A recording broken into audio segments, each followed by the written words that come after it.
Salut, bienvenue dans cette vidéo dans laquelle on va parler des gaps en bourse. Donc qu'est-ce qu'un gap et comment bien utiliser les gaps et surtout comment bien comprendre les gaps pour améliorer au mieux son analyse technique.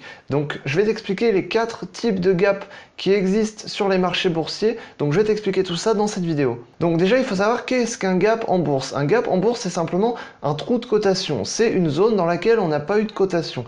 Pourquoi on n'a pas eu de cotation? Parce que on a fermé à un cours donné et ensuite on a rouvert, mais on n'a pas rouvert au cours de clôture de la veille par exemple, mais on a ouvert à un cours d'ouverture qui est différent du cours de clôture.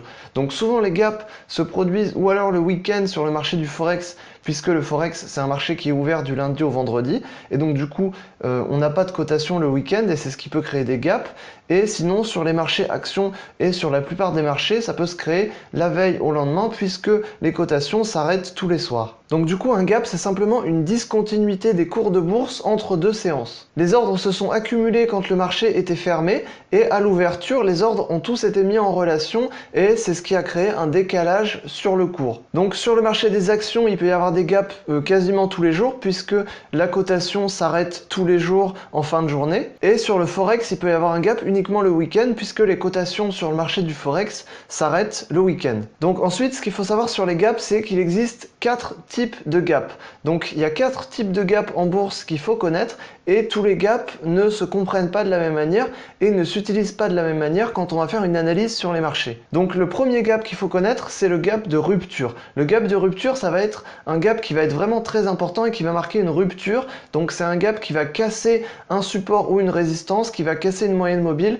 ou qui va casser une figure graphique. Donc c'est vraiment un gap qui va créer une rupture sur le marché actuellement et qui va donc créer un autre état de marché. Ensuite le deuxième type de gap à connaître c'est le gap de continuation. Donc le gap de continuation c'est un gap qui va s'inscrire dans une tendance déjà existante et c'est un gap qui va continuer cette tendance, donc c'est un gap de continuation tout simplement, et c'est un gap qui va apporter de la force à la tendance. Donc ce gap de continuation va confirmer la tendance déjà existante et va lui apporter même encore plus de force. Donc du coup quand on a un gap de continuation on peut penser que la tendance actuelle va encore continuer. Ensuite le troisième type de gap c'est le gap d'épuisement. Donc le gap d'épuisement ça va tout simplement marquer le ralentissement d'une tendance, voire la fin d'une tendance. Donc c'est tout simplement un gap qu'on va retrouver à la fin d'une tendance ou quand une tendance va commencer à se ralentir. Donc c'est un gap qui peut marquer un possible retournement de tendance mais pas à lui-même. Mais en tout cas c'est un gap qui va nous avertir sur une possible fin de tendance ou en tout cas un ralentissement. Et le quatrième type de gap à connaître c'est le gap commun. Le gap commun c'est sans doute le gap qu'on voit le plus sur les marchés boursiers.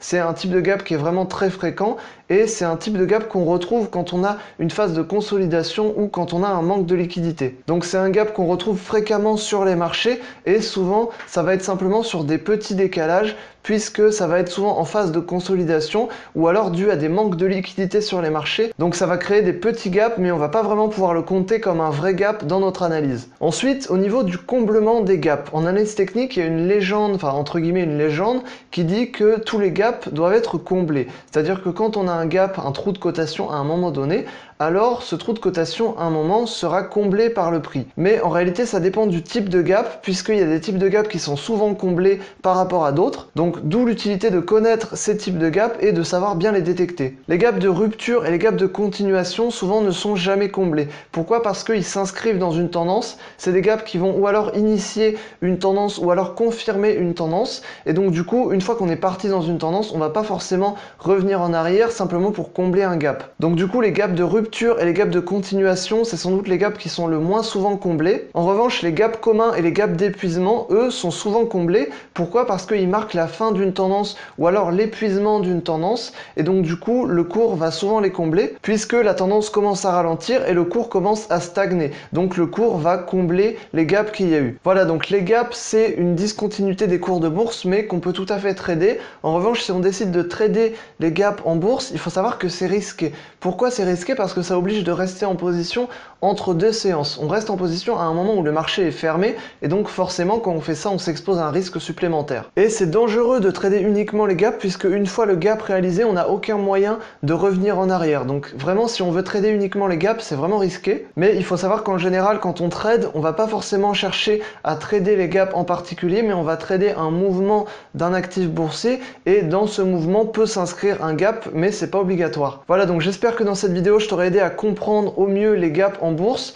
Il faut savoir qu'il y a plusieurs types de gaps et c'est important de les connaître pour faire des analyses le plus juste possible et pour trader au mieux. Donc j'espère que je t'aurai aidé dans cette vidéo. Et si tu veux en savoir plus sur l'investissement en bourse et le trading, je t'invite à t'inscrire à la liste email privée qui est en description, donc c'est entièrement gratuit. Donc je t'enverrai du contenu et des conseils pour réussir au mieux en bourse et réussir en trading. Voilà, et donc sur ce, je te dis à la prochaine dans une autre vidéo. Salut!